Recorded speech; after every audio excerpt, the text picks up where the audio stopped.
What's up, you guys? Forrest here with the FoCo Flow Show, coming to you today with what was supposed to be a SM100 training update, but as you can see, it's going to be a little bit different of an episode today. I talk to you about what happened, where things went wrong, and what it looks like to try to get back on track. So, without further ado, let's go find that flow.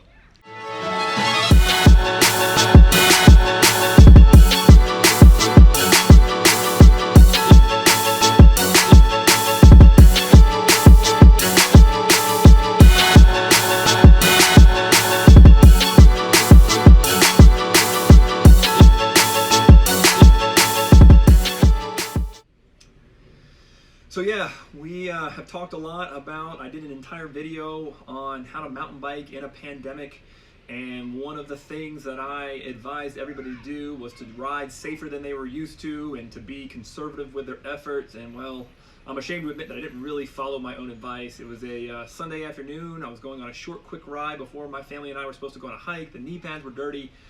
So I just went and grabbed the bike and shot out on a familiar trail that I've ridden 1,000,000,000 times, but I'd heard about the super cool rock roll that was supposed to be pretty technical and challenging. So I went on the route to go check it out, found the rock roll, and just curiosity got the best of me. So went on the rock roll, and things got a little off camber, and I bailed on the bike, and a little bit of bad luck, and went down like a pile of bricks into another rock and just split my right knee wide open.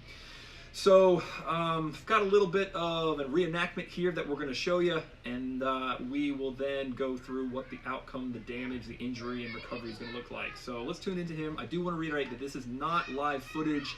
This is a reenactment of what may have happened according to the artist's rendering. Oh, what a beautiful day for a ride. Here we go. I'm gonna go up to this rock and go try this cool new rock feature. What could happen? And here we go. Uh-oh. Oh no. Oh, shoot. Oh no, bad. No. Oh no. Oh, oof. Eesh. Bad idea. So again, to remind you, that was not live footage. That was just a reenactment. I know that's hard to believe. So again, split the knee wide open. Went to the ER. Thankfully, the folks at Martha Jefferson here in Charlottesville were amazing, and there weren't that many people there. So again, from a COVID standpoint, I don't think that was a concern, but just embarrassed that I ended up not following my own advice. They were super gracious about all of it, and took great care of me. Went to the doctor a couple of days later after a couple of stitches that they put in there to hold it together. And the good news, there was no tendon damage, no muscle damage, no bone damage. I don't know how, after crushing my knee right on a rock. And no knee joint damage. They literally injected fluid into my knee to make sure it was holding in the knee and not leaking out, which is just mind-boggling.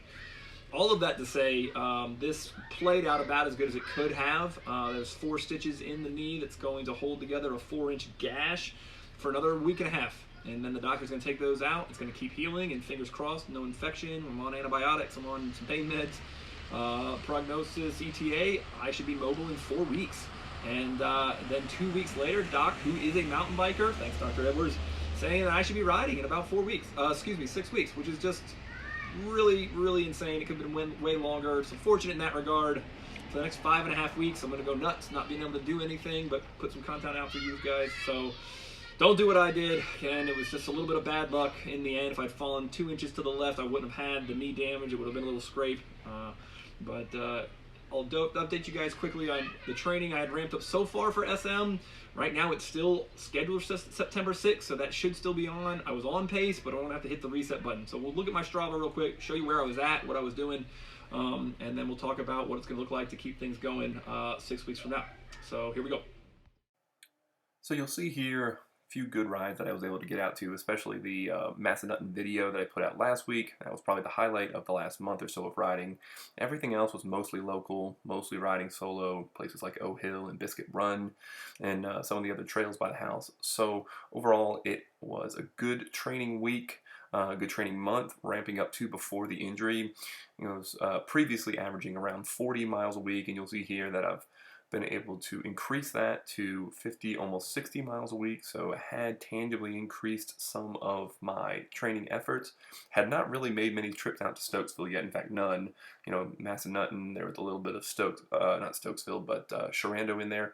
But overall, had just increased overall quantity and mileage of the training for the week. And then you'll see, of course, here, it drops off dramatically the week after last, where we got no rides in this past week. So one week into recovery, I'm hoping there's only 5 weeks left. But as mentioned, the SM100 is still on. They've got it scheduled for September 6th.